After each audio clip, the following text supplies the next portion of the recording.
Hello student, ये आप देख पा रहे हैं। आज मैं आपको इसमें टू टू की जो मैट्रिक्स होती है, जिसे हम डिटर्मिनेंट्स, जो हमारी स्क्वायर मैट्रिक्स होती है उसे हम डिटर्मिनेंट्स कह सकते हैं।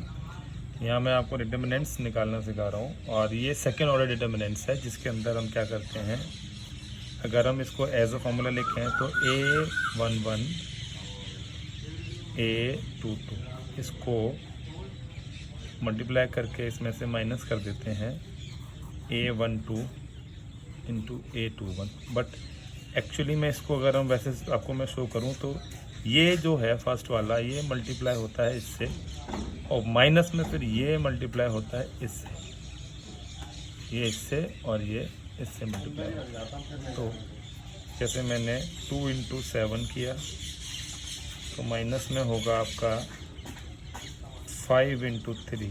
इट्स मीन आपका जो आंसर आया 14 माइनस 15 यानी कि -1 आ गया। ये हमारा हो गया ए डिटर्मिनेंट्स सेकेंड ऑर्डर में, दो ऑर्डर इसके अंदर 2 की फॉर्म में जो होता है उसका। लेकिन अभी मैं आपको बताऊंगा थर्ड और 3 वाले में जो आपका आपको डिटर्मिनेंट्स होता है। जैसे कोई एक एग्जांपल लेते हैं, सपोज मेरे पास एक ए डिटर्मिनेंट्स जो मैंने फाइंड करना है वो ये है। मान लीजिए सपोज मेरे पास है 2 3 1 6 3 2 9 1 7 सपोज ये। अब मुझे इसका डिटर्मिनेंट्स निकालना है, क्योंकि ये 3 के ऑर्डर में नेचुरली बढ़ा होना है। तो इसका डिटर्मिनेंट्स निकालने के लिए हम सबसे पहले A11 ये यानी पहली रो और पहला कॉलम इसको लेते हैं प्लस ऑर्डर में, और अब हम नीचे इसको हम फिर जो है 2 ऑर्डर वाले डिटर्मिनेंट्स में बदल देते हैं। और वो कैसे बदलते हैं, जिसको मैंने लिया, जैसे ये लिया तो इसकी रो और इसका कॉलम वो छोड़ देंगे। तो जब मैं इसकी रो, जैसे सपोज मैंने इसको ढक लिया ऐसे करके, ये पहली वाली रो ढक ली और पहला कॉलम ढक दिया, अब मेरे पास क्या बच गया 3 1 2 7। तो ये इधर आएगा 3 1 2 7, फिर माइनस का साइन आएगा, ये ध्यान रखना ऑलवेज। अब लेंगे ये 2 के बाद अगला 6 आ गया हमारे पास, ये ऐसे। फिर डिटर्मिनेंट्स बनाएंगे 2 ऑर्डर वाली। अब वो कैसे लेंगे, जैसे मैंने 6 लिया तो 6 का ये है कॉलम और ये है रो। फिर वही करेंगे, 6 जिस रो में आ रहा है उस रो को ढक दिया, और 6 जिस कॉलम में आ रहा था उस कॉलम को ढक दिया। अब बचा क्या मेरे पास 3 1 और 1 7, 3 1 और 1 7। तो 3 1 और 1 7, फिर प्लस में, पहला प्लस फिर माइनस फिर प्लस। अब प्लस में पहले मैंने 2 लिया, फिर 6 लिया, अब क्या लेंगे 9 ले लिया मैंने ऐसे। और अब फिर पीछे वही 9 जिस रो में आ रहा है उस रो को ढक लो, 9 जिस कॉलम में आ रहा है उस कॉलम को ढक दो, और ये बन गया 3 3 1 2 का 3 3 1 2 ऐसे। अब हम क्या करने वाले हैं,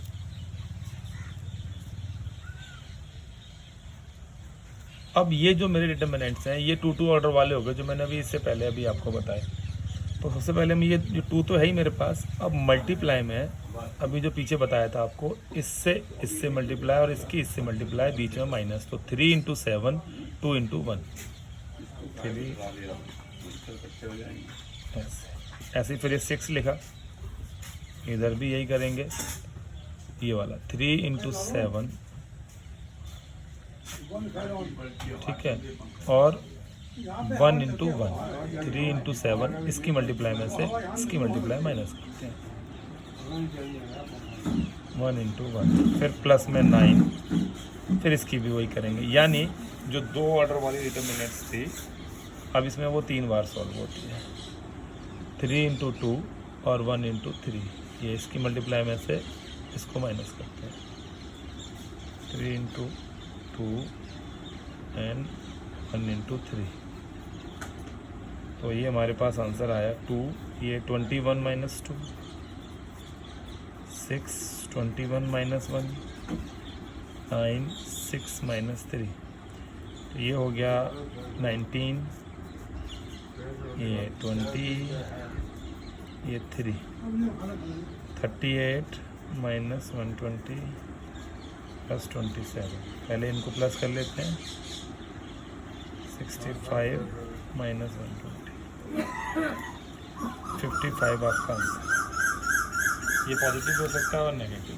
इस तरीके से डिटर्मिनेंट्स आपके जो हैं वो किए जाते हैं 3 ऑर्डर में। अच्छा, इसको एक और तरीका मैं सॉल्व करने का बता देता हूँ ज़रूरी। ये मैंने किसको लिया, फर्स्ट रो और फर्स्ट रो के अलोंग लिया है मैंने। ये इसको हम क्या बोलेंगे, अलोंग फर्स्ट रो, क्योंकि मैंने फर्स्ट रो का पहले ये लिया, फिर मैंने ये लिया, फिर ये लिया। अब ये अगर बाई चांस मेरे को स्पेशल कंडीशन में यही क्वेश्चन 269, एक बार मैं इसको लिख लेता हूँ, 269, फिर है मेरे पास 331, फिर है 127। सपोज ये मैंने दोबारा से वही मैट्रिक्स ले ली। अब की बार मुझे ये डिटर्मिनेंट्स फाइंड डिटर्मिनेंट्स अलोंग, मान लो बोल दिया रो 2। सपोज मैंने रो 1 की जगह रो 2 के अलोंग करा, तो जब रो 2 के अलोंग क्या किया अगर मैंने, तो मुझे फिर इसमें क्या करना पड़ेगा। जैसे पहला वाला मैंने रो 1 के अलोंग, कुछ नहीं कहा है तो हम रो 1 के अलोंग ही लेते हैं। तो मैंने पहले 2 लिया, फिर 6 लिया, फिर 9 लिया। अब मान लो सपोज मैं इसको रो 2 के अलोंग कर रहा हूँ, तो ये 3 लिया, डिटर्मिनेंट साइन डाला, 3 ले लिया। अब हम क्या करेंगे, ये 3 जिस रो में आ रहा है वो रो ढक लो, और जिस कॉलम में आ रहा है उस कॉलम को ढक दो। मेरे पास जो बच गया 6297 वो ले लेंगे। 6262 और 97, समझ गए होंगे बच्चों। फिर अब मैं माइनस का साइन यहाँ डालूँ कि नहीं, एक चीज़ ध्यान देना, ये मैं किसके अलोंग कर रहा हूँ, सेकंड रो के। सेकंड रो का जो ये पहला वाला नंबर मैंने लिया 3 इधर, इसका एक्चुअली इसकी आइडेंटिटी है 21। सेकंड रो फर्स्ट कॉलम 21 है, इसकी आइडेंटिटी है 21। 21 जो है वो ऑड है, इसीलिए ये माइनस से शुरू होगा, आगे फिर प्लस का साइन डालेंगे। अब 3 लेंगे, ये 3 जिस रो कॉलम में आ रहा है उसको ढक लो। ये हो गया आपका कॉलम और ये हो गई इसकी रो। तो हमारे पास बचा 21 और 97, इन दोनों को ढकने के बाद 2197, फिर माइनस। देखो ये माइनस से शुरू हुआ, फिर प्लस, फिर माइनस। इससे पहले वाला प्लस से शुरू हुआ था, फिर माइनस, फिर प्लस था। ये शुरू हुआ माइनस से, फिर प्लस है, फिर माइनस है। अब इधर भी हम क्या लेंगे 1, ये है ना, ये 1 ले लिया हमने। और अब अंदर डिटर्मिनेंट्स में 1 जिस रो कॉलम में आ रहा है ये 1, तो ये हो गई वो रो और ये हो गया वो कॉलम। मेरे पे बचा 2162, 2162। अब इसको सॉल्व कर लो। -3 ब्रैकेट में 6 7 जा 42, 9 2 जा 18, फिर +3 लिखने के बाद 2 7 जा 14 और 9 1 जा 9, फिर -1 लिखने के बाद 2 2 जा 4, 6 1 जा 6। जैसे कर रहे थे वही ध्यान देना है हमने। यहाँ पर 24 रह गया, ये प्लस ये 14 में से 9 गया 5 रह गया, और माइनस में -2 हो गया।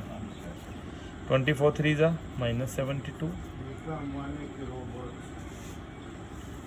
ठीक है। उसके बाद अब हम लेते हैं -72 हो गया ना हमारे पास,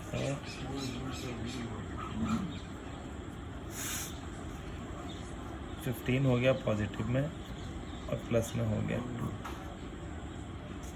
तो इसका आंसर हम सॉल्व कर लेंगे। एक बार हम वैल्यू चेक कर लेते हैं कि हमारी पीछे वाली वैल्यू थी 269, 331 और 127।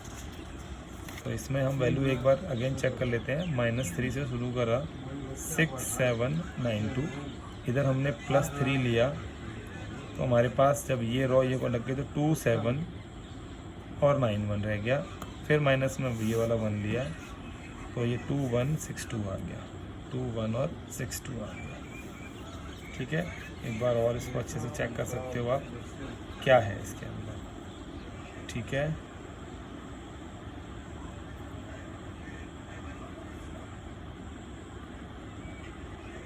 यस।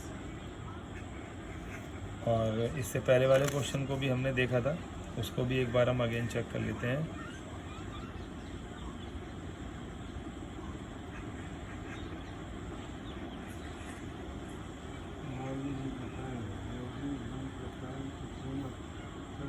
$27.58, ये -55 था, सॉरी बच्चों। तो अब हम इधर भी चेक कर लेते हैं एक बार, कहीं कोई और दिक्कत तो नहीं है। इधर आइए, यहाँ पर भी देख लेते हैं। -72, 15 और 2 प्लस में 17, ये भी कितना आया आंसर? -55। दोनों ही केसेस में हमारा आंसर कितना आ रहा है? -55। तो ये है हमारे डिटर्मिनेंट्स, जिसको हम किसी के भी अलोंग कर सकते हैं। दूसरा ये ध्यान देना है, इसको हम रॉ 1 के अलोंग भी कर सकते हैं, रॉ 2 के अलोंग भी कर सकते हैं, रॉ 3 के अलोंग भी कर सकते हैं, कॉलम 1 के अलोंग भी कर सकते हैं, कॉलम 2 के और कॉलम 3 के। ये हमने इसमें ध्यान देना है। तो अभी पहले इन दोनों को करना है, फिर एक और मैं आपको बताऊँगा इसके बाद। ठीक है, ओके।